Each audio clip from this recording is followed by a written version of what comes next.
Not every ending needs an explanation. Some only need distance.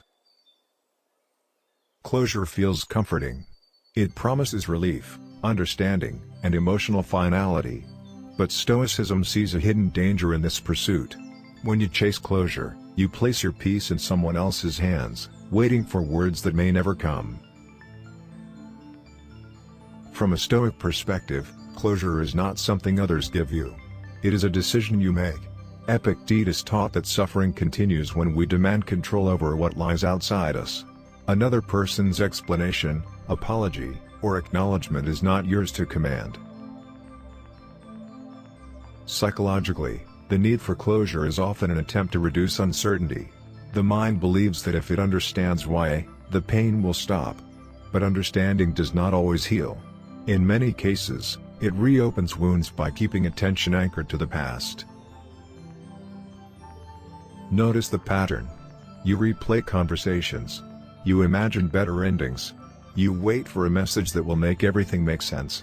This is not reflection, it is attachment disguised as reasoning. And it delays emotional recovery. Consider a real-life example. A relationship ends without clarity. At first, the absence of explanation feels unbearable.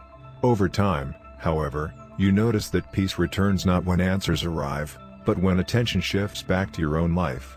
The unfinished ending loses its power the moment you stop feeding it.